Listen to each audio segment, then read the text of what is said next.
After the long exile on Earth, John Carter finally returned to his beloved Mars. But beautiful Dejah Thoris, the woman he loved, had vanished. Now he was trapped in the legendary Eden of Mars, an Eden from which none ever escaped alive. Hello and welcome to Liam's Lyceum. I am your host Liam, aka Hemvar, and today I'll be doing a spoiler-free review of Edgar Rice Burroughs' The Gods of Mars.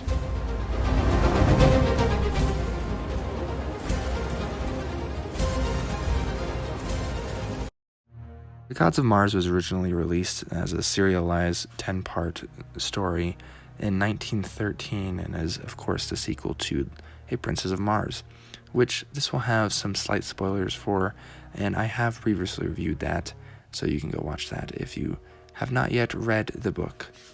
The story starts with Ned again in the foreword, talking about how John Carter got back to Barsoom, because, of course, at the end of the first book, he, essentially dies, as we know he is immortal, and he wakes back up on Earth. So, of course, he wants to get back to Mars, or Barsoom, as the natives call it, and get back to his wife, Dejah Thoris. And, of course, he does. It actually happens right at the beginning of the book. There's not a lot of, intense anticipation about him getting back to Mars. It happens right away. There's literally no build up to it.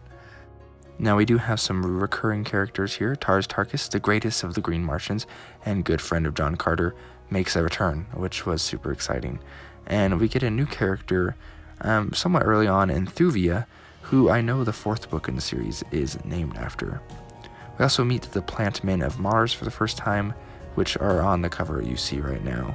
We also meet the Therns, who were in the John Carter movie, which I watched after reading the first book, as well as meeting the Black Pirates of Mars.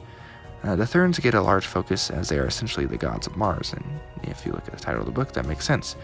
And Isis, the goddess of death and life eternal, seems to be one of the Therns, though, of course, worshipped even as a goddess by the Therns, and not just the other peoples of Mars, though she is. You'll remember Isis from the first book. Now, the lifespan of the Barsoomians is very interesting, and it's cool how Carter fits into the mix since he is, again, seeming to be immortal. So there is much more fighting in this one, especially at the beginning of the book, and definitely less romance focus, at least for the first third. Now, I actually enjoyed the world building like I did in the first, and I think the additions expands the world quite nicely. But in my opinion, at least the first half of the book had worse pacing. This, of course, is something that will probably be up in the air for you, because I know some people didn't like the pacing of the first book, which, in my opinion, I thought had better pacing.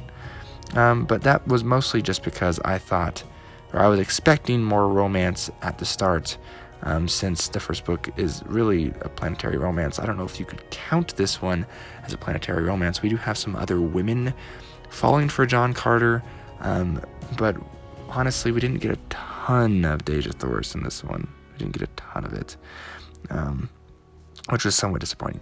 But I did really, really enjoy the story of this. The whole point is basically to get back with Dejah Thoris, and that's not a disappointing journey. He really goes through a lot.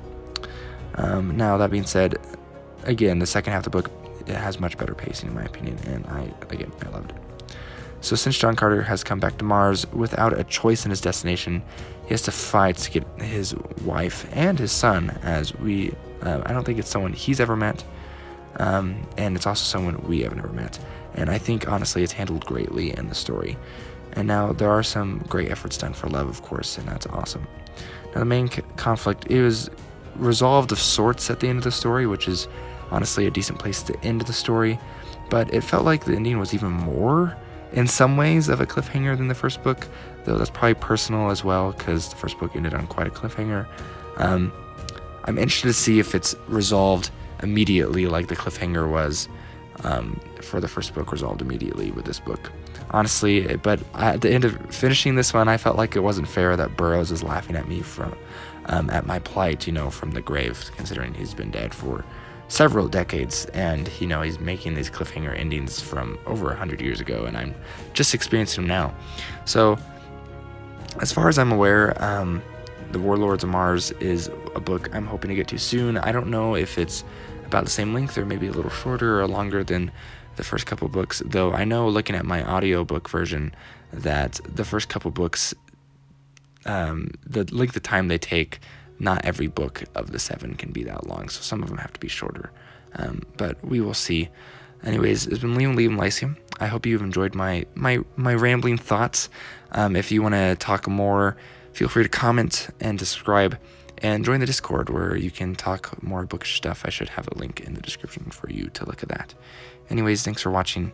I'll catch you next time.